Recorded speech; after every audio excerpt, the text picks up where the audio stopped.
Welcome to FK Super Classes. In this lecture, I will discuss greenhouse effect and global warming. In the last lecture, I have already explained what are greenhouse gases, what is greenhouse effect, and also discuss in detail why greenhouse effect is important to life on earth. हमने काफ़ी अच्छे से आपको समझाया था कि green house gases कितना important है लाइफ को बनाए रखने के लिए इस प्लेनेट अर्थ पे।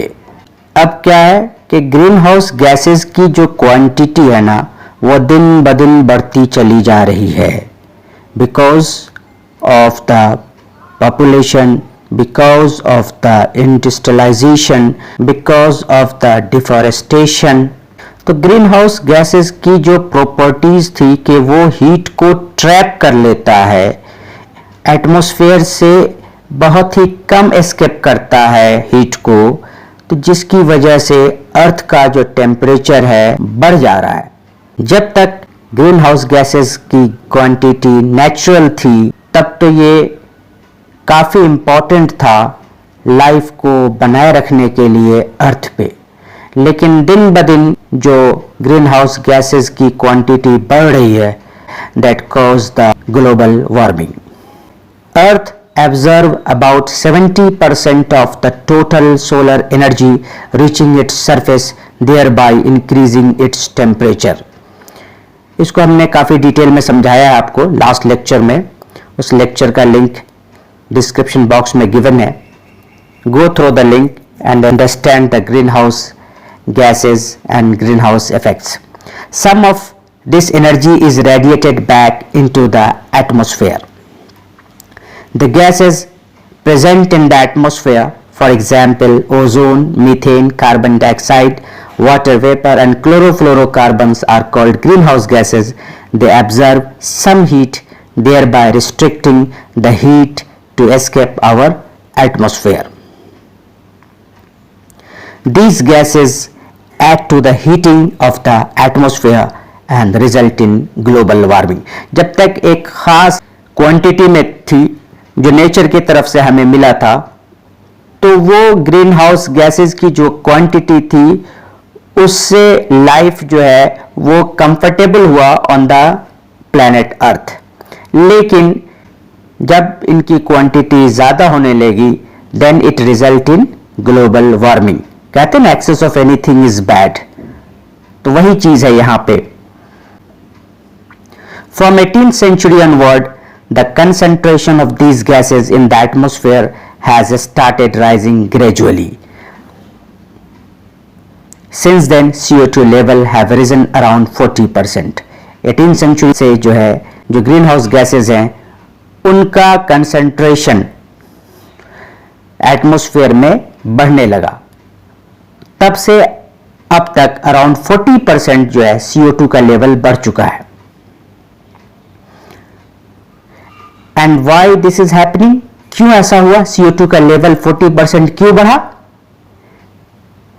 Different human activities include in this, mainly industrial development have led to the production of these gases, the most common being carbon dioxide.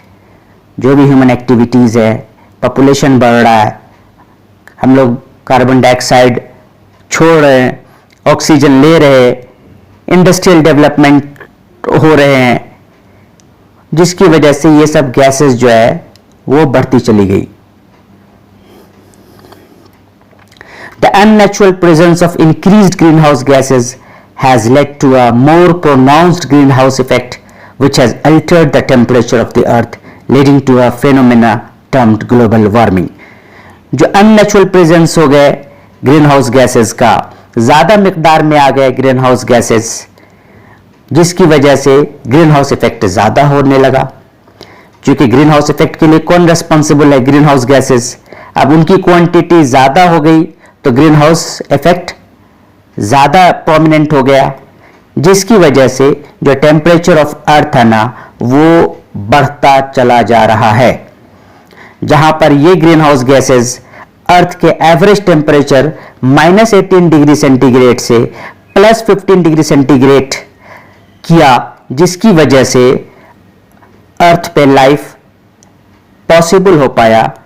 अब वही ग्रीन हाउस गैसेस की मिकदार ज़्यादा होने की वजह से, क्वांटिटी ज़्यादा होने की वजह से अब वो हमारे लिए प्रॉब्लम क्रिएट करने लगा है। Green house gases result in global warming. Global warming is the phenomena of gradual increase in the temperature near the earth's surface. Global warming क्या है कि धीरे धीरे अर्थ के सरफेस का टेम्परेचर का बढ़ना। आप देख रहे होंगे कि आज के डेट में अगर इंडिया की बात करें तो बहुत ज़्यादा टेम्परेचर बढ़ गया है, बहुत ज़्यादा डिस्टर्बेंसेस हैं क्लाइमेटिक कंडीशन में। 45 डिग्री सेंटीग्रेड के अराउंड टेम्परेचर चला गया है बहुत सी जगह पे। और अगर चाइना की बात करें तो वहाँ पे जो टेम्परेचर रिकॉर्ड की गई है वो अराउंड इस साल जो है 52.3 डिग्री सेंटीग्रेड रिकॉर्ड की गई है। अब आप समझ सकते हैं कि अर्थ का जो टेम्परेचर है वो कितना ज़्यादा चला गया है। The phenomena has been observed over the past 1 or 2 centuries.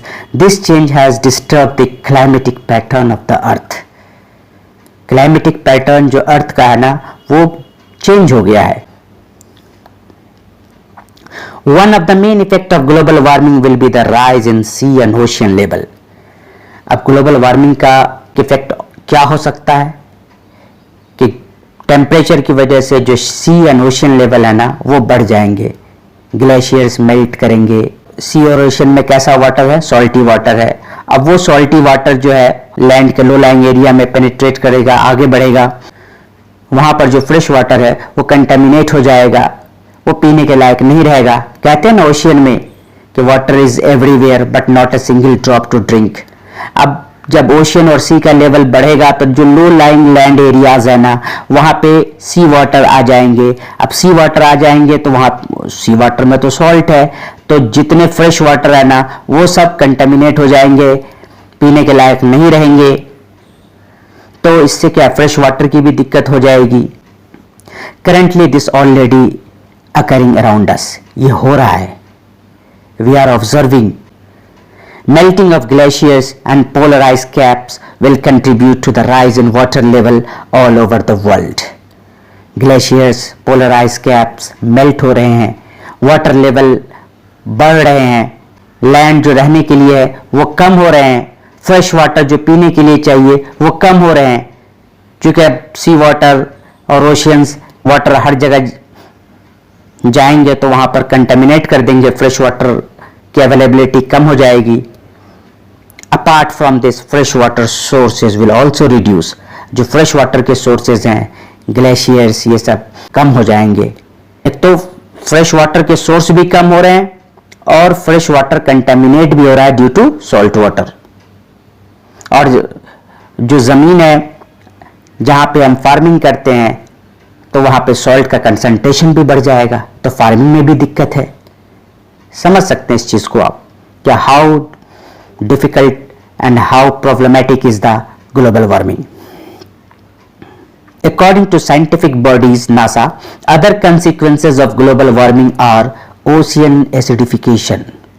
Ocean acidify हो रहा है। 1970 की बात करें, ओशियन का जो एसिडिक कंसंट्रेशन था वो अराउंड 8.15 था। आज के डेट में अगर हम बात करें तो ये घट करके 8.05 हो गया है। जो एसिडिक वैल्यू है वो 8.05 हो गया है। अब जो ऑर्गेनिज्म, माइक्रोब्स जो 8.15 पे एग्जिस्ट करता वो तो खत्म हो जाएंगे, उसके लिए तो डिफिकल्ट हो जाएगा रहना। अब जो माइक्रोब्स और ऑर्गेनिज्म पे डिपेंड थे और दूसरे ऑर्गेनिज्म खाने में, फूड चेन की बात करेंगे, तो जब ये खत्म होंगे तो उनको दिक्कत होगी खाने पीने में। तो फूड चेन में क्या होता है कि एक हायरार्की, एक पे दूसरे डिपेंड है, दूसरे पे तीसरे डिपेंड है। तो एक की क्वांटिटी कम होगी तो दूसरे की क्वांटिटी पे भी इफेक्ट आएगा, तो फूड चेन भी डिस्टर्ब होगा।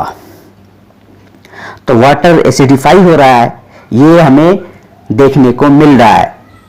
वो आज जो सी वाटर का जो एसिडिक वैल्यू है वो अराउंड 8.05 है, जो 1970-80 की बात कीजिएगा तो 8.15 था।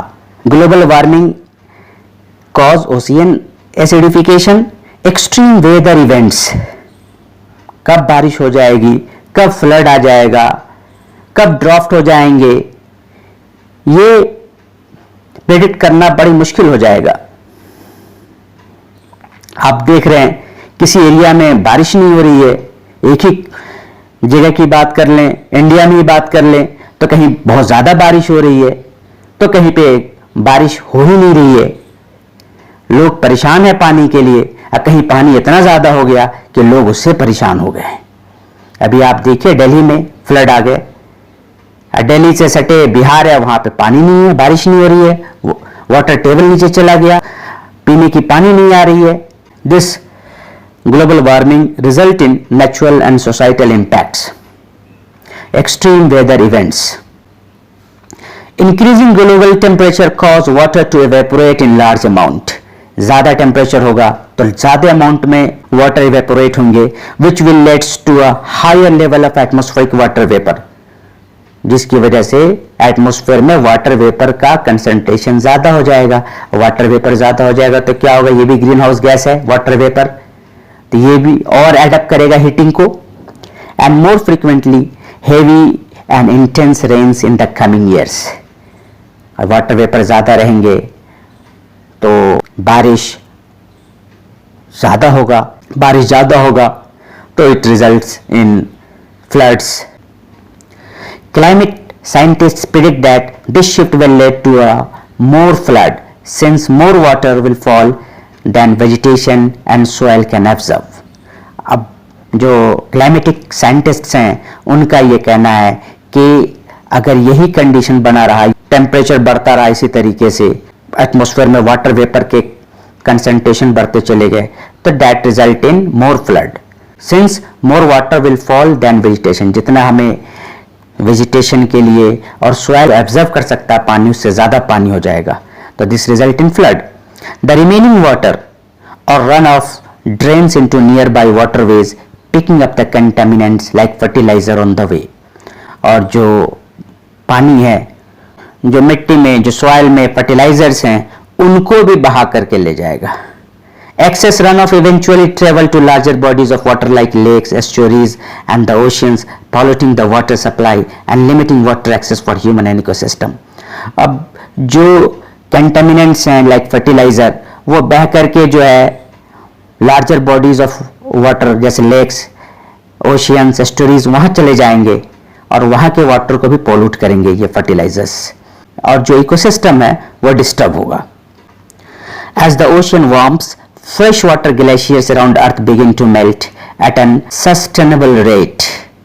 जैसे जैसे ओशियन वार्म होगा, गर्म होगा, फ्रेश वाटर ग्लेशियर्स है ना वो मेल्ट करना शुरू करेंगे, मेल्ट कर भी रहे हैं, जिसकी वजह से सी लेवल बढ़ जाएगा। The fresh water from the melted glaciers eventually runs into the ocean. जो फ्रेश वाटर का सोर्स है ग्लेशियर्स, वो मेल्ट करके फ्रेश वाटर जो है वो कहाँ चला जाएगा, ओशियन में। With the rising of sea levels, जिसकी वजह से जो सी लेवल है वो बढ़ जाएगा। Salt water can more easily contaminate underground fresh water bearing rocks called aquifers. तो अब जब सी लेवल बढ़ जाएंगे तो सॉल्ट वाटर जो है ना वो इजिली कंटेमिनेट करेगा, सॉल्ट वाटर आगे तक लो लाइन लैंड एरिया में आ जाएगा, तो वो कंटेमिनेट करेगा जो फ्रेश वाटर है अंडरग्राउंड उसको, तो पीने की पानी की भी दिक्कत आना शुरू हो जाएगा हर जगह। अभी भी हम लोग देख रहे हैं अफ्रीकन कंट्रीज वगैरह में, वहां पे फ्रेश वाटर की कितनी दिक्कत है।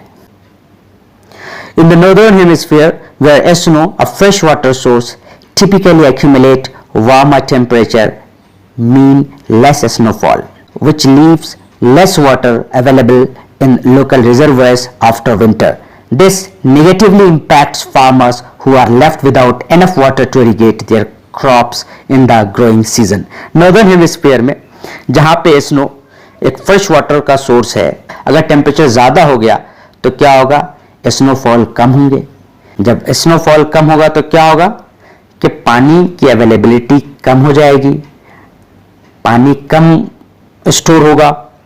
अब जिसकी वजह से क्या होगा कि जो फार्मर्स हैं उनको इरिगेशन के लिए प्रॉपर पानी नहीं मिलेगा, तो जिसकी वजह से फूड की भी दिक्कत आ जाएगी। Increase in temperature result in problem with the fresh water, that is drinking water problem, also food problem.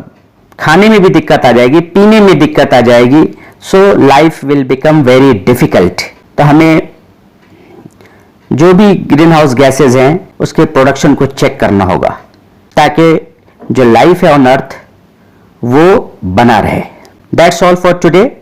In the next lecture I will discuss what are the causes of global warming. Till then, stay connected, keep learning. Thank you so much.